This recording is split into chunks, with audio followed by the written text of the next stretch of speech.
This changes everything for this Miami Heat organization as we currently know it after an insider releases some very intriguing ideas of what the Heat actually might be doing behind closed doors and how 2027 and the offseason that comes with it may be all they're looking to get to at just a respectable level. I'm here to break down all of that on this episode of Heat Digest. But first, please do remember to scroll down and click the subscribe button if you're a part of the percentage watching this video not currently subscribed to the channel. We do appreciate all the love and support, so thank you guys. But now let's get to it and break down how 2027 might be all-out chaos, not only for this Miami Heat organization, but for the league in its entirety. Now, we're going to break down a quote from an NBA insider in just a second that really breaks down how the Miami Heat up to this point has had a good offseason. They're not by any means considered championship favorites of either in the Eastern Conference specifically or for the entirety of the league.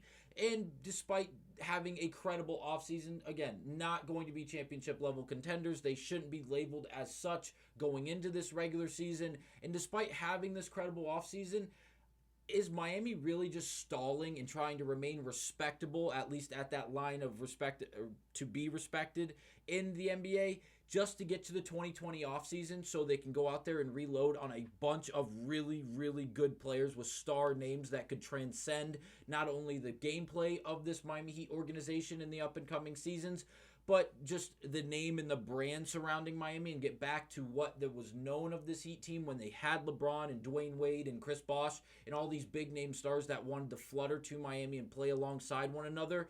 That could be the case. Now, I apologize if I mispronounced your last name, but Tim Bontemps went on and broke down on an ESPN podcast about the impact of the latest trade for this Miami Heat team. And he went on to elaborate how this offseason has been good, but again, they're not going to be a championship level team based off of what we have seen up to this point with the other really, really good teams, not only in the Eastern Conference, but in the league as a whole. And could Miami be trying to go out there, build a team that's respectable, going to win 40, 45, maybe 50 wins, get into the playoffs, be competitive, possibly make a championship run, but all in its entirety, just trying to remain respectable across the league and just try to get to the 2020 offseason where they can go out there and make a substantial splash. Now, this is not all of the free agents or the expected free agents of the 2027 offseason, but it's the vast majority of the biggest names. Now, it doesn't end. Again, this is just how big the screenshot could have been,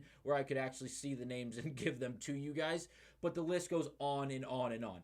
And just for notable names, Paul George, Karl Anthony Towns, Jokic, Steph Curry, Giannis Antetokounmpo, Anthony Davis, like the name, Jimmy Butler, the names never end of credible names that will be free agents, whether it's a player option or an unrestricted free agent type of contract once 2027 offseason actually arrives. Now, Miami has done a good job up to this point, building a great roster that should far exceed all expectations. As we know, they've been set to a very low expectation at just 37.5 wins, which we know this Miami Heat team should be more than capable to exceed with the roster as currently constructed. But with that roster as currently constructed, if you notice the books, after this up-and-coming season, things greatly change, and they only go to have 7 guys under contract into next season, which is good because they're going to have a lot of financial flexibility, which is something you always want your team to have. But following that season, there's only 3 guys under contract, and 2 of them are on rookie deals, one of them being Bam Adebayo, who's the only player really taken care of by this Heat organization following next season.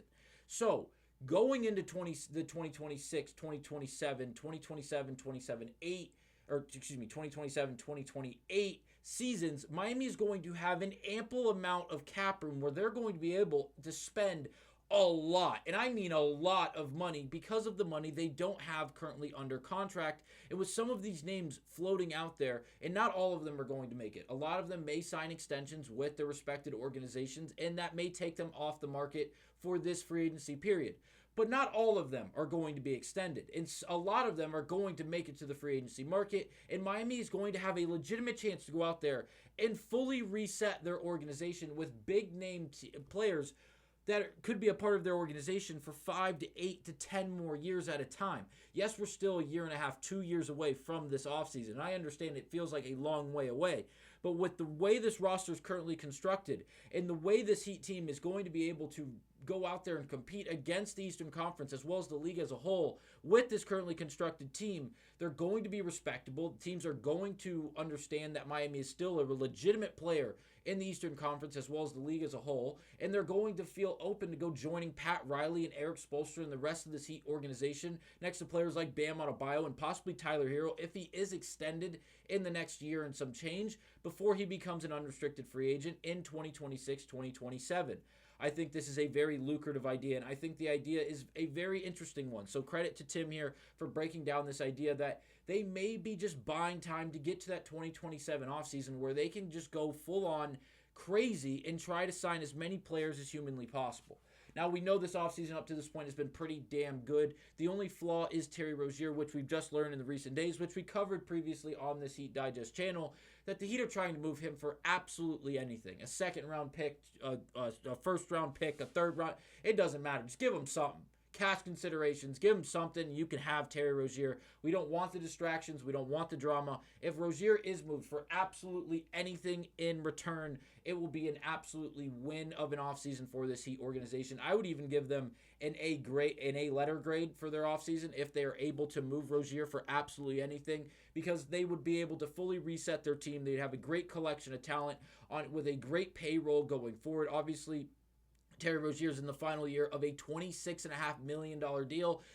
Yes, they'd open up more cap room. They'd open up another roster spot. Things would just be a lot cleaner, it would feel like, in Miami, with also getting rid of a distraction for an alleged gambling operation that's going on in connections to Terry Rozier's name. Just a lot of moving parts. And overall, I really do enjoy the idea of that the Heat could just be trying to be respectable for the next year and a half, year and some change, to be able to get to that 2020 offseason where things could legitimately start to transcend with a major signing or two, as they will be in the position to not only spend the money, but add players to a roster that will be fully depleted with a lack of money on the books. Let me know down below your overall thoughts and opinions. Who would you like to see a part of this Heat team based off the list of free agents that should be available this up-and-coming offseason in 2027? And really, should Miami do you respect this idea if it's actually true and accurate that Miami is literally just trying to put together a respectable team from year to year on very low-budget contracts, and it's in the sense of they're just like rental deals like Norman Powell, who's going into last year of his deal, and others, and trying to use as much as they can on those minimum contracts to get to the next offseason to then be able to splurge on big name free agents? Or would you rather them just go all in on the names they had available? I know looking at it, you had Kevin Durant. It felt like Giannis was available, but obviously those would have been for massive trades. It seems like if they wait till the offseason where they're free agents, they'll be able to go out and sign Giannis for a major contract, yes, but they wouldn't have to give up as many pieces along with their draft compensation in order to get them. Let me know down below your overall thoughts and opinions, and I will see you guys on the next episode of Heat Digest.